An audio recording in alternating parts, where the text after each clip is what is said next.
Ya, kita sudah setengah perjalanan ya pagi hari ini dari pukul 9 hingga pukul 10 waktu Indonesia Barat nanti. Anda masih mendengarkan Ruang Publik KBR. Bagian di Jakarta Anda bisa mendengarkan di 104,2 MSRI FM ya. Dan melalui 100 radio jaringan KBR di seluruh Indonesia dari Aceh hingga Papua. Di setiap kota kabupaten juga ya, Anda bisa mendengarkan kami. Dan Anda juga bisa mendengarkan live streaming melalui YouTube channel Berita KBR sekaligus visualnya. Jadi masih bersama dengan Bapak Haryadi Propwantoko, peneliti KRKP, kemudian Pak YK Hendra Fatika, anggota Ombudsman RI ya.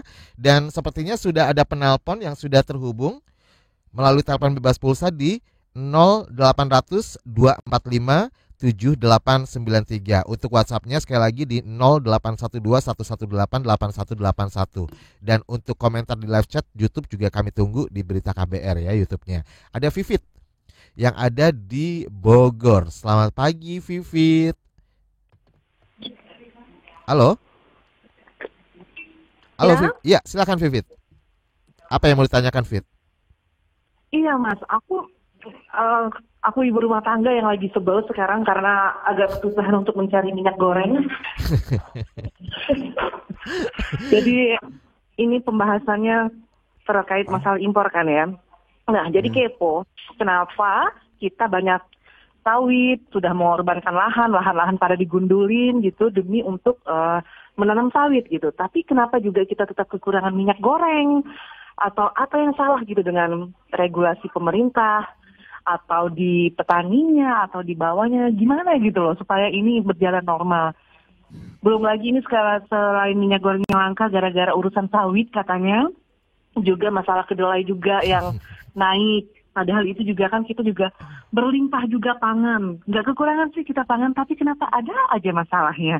Mohon penjelasannya ya kakak-kakak, makasih. Terima kasih Ibu Vivit yang ada di Bogor. Untuk Ibu Vivit nggak sambil emosi ya teleponnya. Bu Vivit ini selain ibu rumah tangga mungkin pegiat lingkungan barangkali ya. Oke, dari Pak YK tanggapannya seperti apa nih dari Bu Vivit yang mengeluarkan unek-uneknya ya. Apalagi masyarakat Indonesia kan ibu-ibu gitu ya. Kayaknya kalau makan tanpa gorengan tuh kayak ada yang kurang. Ya, jadi begini, dari 2019, 2020 sampai 2021 itu harga CPO dunia itu naik. Nah, kalau kita ingat eh, karena COVID semua kegiatan turun gitu ya. Nah, begitu COVID sudah mulai membaik llagi, kegiatan ekspor naik. Tapi apa yang terjadi? Kapal mengalami kesulitan, kargo sempat menghilang, biaya angkut meningkat jadi 300%. Nah, akhirnya mengereklah terhadap peningkatan harga komoditas di dunia. Nah, mestinya pemerintah itu melototin data itu jauh-jauh sebelumnya. Nah, artinya apa? Kalau dipelototin, itu kan sebetulnya semua pelaku usaha, apalagi pelaku usahanya di kita sendiri, kita punya kebun yang luas, itu sebetulnya bisa diatur.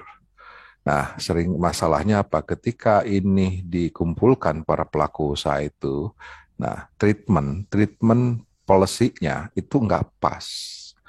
Nah, nggak pas membuat pelaku itu nggak nyaman. Misalnya, treatment pertama adalah mau menggunakan dana subsidi, pakai dana pungutan ekspor yang dikelola oleh Badan Pengelola Dana Perkebunan Kelapa Sawit. Tapi pertanyaan sederhana, apakah itu aman? Pelaku usaha nggak mau sekarang dia terima subsidi, tapi 2 tahun lagi keuangannya diobok-obok oleh BPK dan KPK. Karena subsidi itu tidak boleh diberikan kepada pelaku usaha. Subsidi itu hanya diberikan kepada masyarakat kecil, masyarakat yang tidak mampu. Akhirnya kebijakan ini mentah. Terus dibuatlah lagi kebijakan domestic market obligation.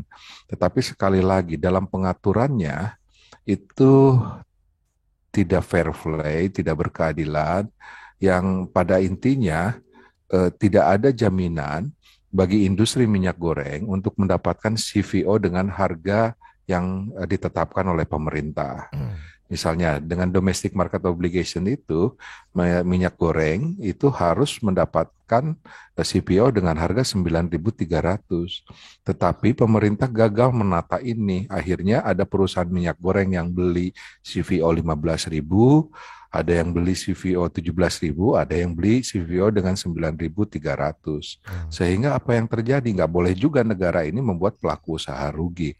Ya mereka tetap menjual dengan harga tinggi. Nah, sebetulnya kalau sebelum ada aturan harga eceran tertinggi sebesar Rp14.000, sebetulnya masyarakat tidak mengeluhkan banyak terkait dengan minyak goreng itu karena tersedia banyak, cuma harganya memang meningkat, gitu kan. Hari ini juga tol meningkat, gitu kan. Ya, cuma mengeluh saja. Tetapi kalau mengeluh terus barangnya tidak ada, ini yang menjadi masalah. Barang tidak ada Tiba-tiba tapi sampai ada yang menimbun ya Pak ya. ya, memang hati ya. Jadi intinya ada gap harga lah 14.000 dengan harga antara 16.000 sampai 30.000 di pasar tradisional. Nah, ini yang menjadi problem gitu kan. Nah, kenapa ada yang 14.000? Karena perusahaan itu mendapatkan CVO dengan bahan baku yang murah, sementara yang lain tidak ada. Nah, ini gagal ini yang menata. Oke. Nah, hampir 1 bulan selama bulan Januari pemerintah menata kebijakan ini, pelaku usaha menjadi bingung. Karena kalau dia nggak jalankan pemerintah jadi ketakutan kalau memproduksi nanti stok banyak, nanti ternyata nggak bisa dipasarkan rugi, nah dia bisa kena penimbunan. Nah, lebih baik dia sedikit-sedikit saja. Nah, itulah yang membuat langka. Oke. Begitu.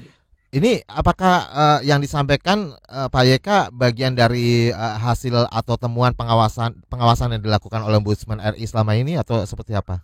Oh iya jelas, kami setiap 2 minggu sekali memberikan update terkait pengawasan yang dilakukan oleh Ombudsman. Baru kemarin siang kita menyampaikan update yang terbaru. Jadi 2 minggu sekali kita sampaikan ke publik.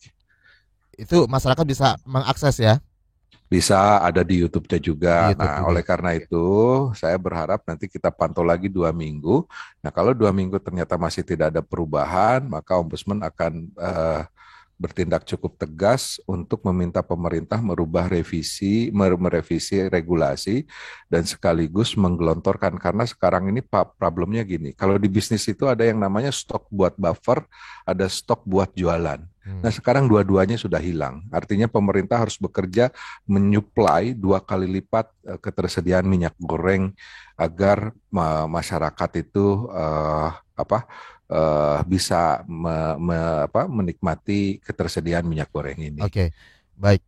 Ya, kalau dari Pak Haryadi sendiri mungkin ada yang mau ditanggapi nih dari pernyataan Ibu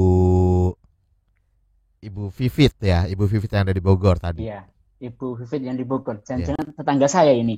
Kayaknya ada.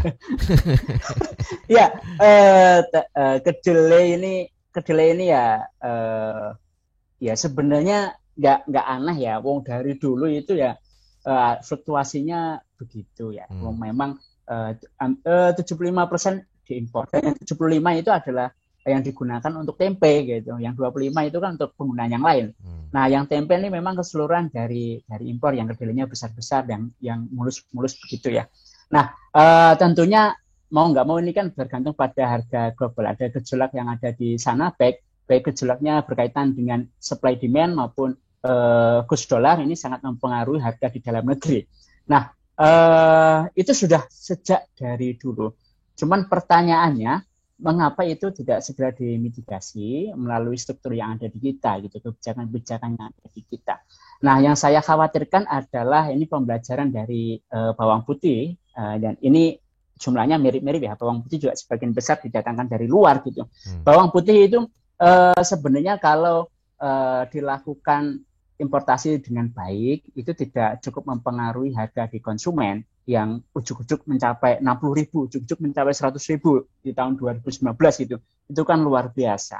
Nah, memang dalam proses, kita punya proses bisnis ya, dalam analisisnya, ternyata ketika seorang importer melakukan importasi ini, baik komoditas pangan apa gitu, kalau di bawang putih itu banyak terjadi celah-celah yang memungkinkan terjadinya abuse of power ya.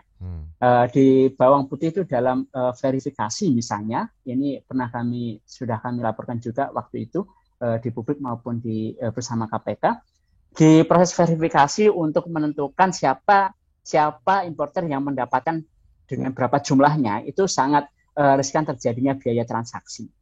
Nah, kemudian ketika verifikasi untuk mendapatkan rekomendasi dari Kementan ini, lalu hasilnya digunakan untuk mengurus persetujuan impor di Kemendak.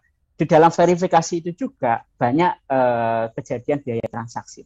Pengakuan dari beberapa importer saat itu angkanya luar biasa. Kita akumulasikan itu sampai sekitar 2,9 T itu dalam 1 tahun itu. Dari rente yang ada sedari importer mengurus rekomendasi sampai barang itu di pelabuhan. 2,9 T siapa yang menanggung? 2,9 T yang dikeluarkan oleh pengusaha itu dari proses yang tadi saya ceritakan, siapa yang menanggung? Pertama adalah tentunya Ibu Vivit dan ibu-ibu yang lain. Ibu-ibu yang lain. Menanggung biaya transaksi itu menjadi harga jual kemudian yang dibeli oleh ibu-ibu itu. Ini kayak jatuhnya jadi kayak negara berbisnis sama rakyatnya ya. Saya kurang tahu nih apakah negara apakah enggak, saya kan rakyat. Kan saya rakyat biasa ya, maksudnya yang saya rasakan juga salah satunya itu. Iya, tapi kalau ini dibiarin terus-menerus ya nggak salah juga kalau abang nyebutnya negara. Nah, selain Ibu Vivit dan teman-teman ya, dan ibu-ibu yang lain yang harus menanggung 2,9 T itu ya di bawang putih ya, itu juga banyak petani-petani bawang putih kita yang harus menanggung itu. Nah, di posisi mana petani kita harus menanggung? Nah, di kebijakan namanya kebijakan swasembada putih kalau untuk bawang putih. Di mana seorang importer ketika melakukan importasi bawang putih itu diwajibkan untuk menanam. Dan yang menanam harus ya tentunya ya petani, nggak mungkin pengusaha itu menanam. Tentunya dengan beberapa prosedur begitu ya. Nah, cara itu penanaman itu buru-buru dipaksakan, petani harus menyediakan lahannya untuk ditanami, meskipun benih atau bibit dibantu oleh beberapa pihak, tapi petani harus mengorbankan dalam 1 musim lahannya untuk ditanami bawang putih. Yang ternyata tanpa persiapan studi yang matang, bawang putihnya tidak panen. 1 musim tidak mendapatkan penghasilan. Ada sekitar 12.000 rumah tangga petani bawang ya yang menerima dampak itu. Itu kan jumlah yang tidak sedikit. Betul. Apalagi di masa pandemi seperti sekarang ya. Persis, Bang. Ini juga kelompok-kelompok teman-teman kita juga yang ada di desa, yang ada di pinggir gunung yang mengalami kerugian. Selain kita ini sebagai konsumen, Ibu Vivit ya yang membeli bawang putih yang harus menanggung jumlah yang besar itu. Baik. Dan ada pertanyaan juga dari Dani Setiawan melalui YouTube. Apakah suatu negara bisa tidak sih melakukan impor apapun dari negara lain? Mungkin bisa ya, namun biaya produksinya bisa jadi sangat mahal ya Pak ya. Dari Dani Setiawan. Nanti tanggapannya ya setelah jeda iklan. Kita harus break dulu. Lagi-lagi harus jeda Pak Aryadi dan juga Pak Eka. Dan jangan kemana-mana, tetap di Ruang Publik KBR hingga pukul 10 waktu Indonesia Barat.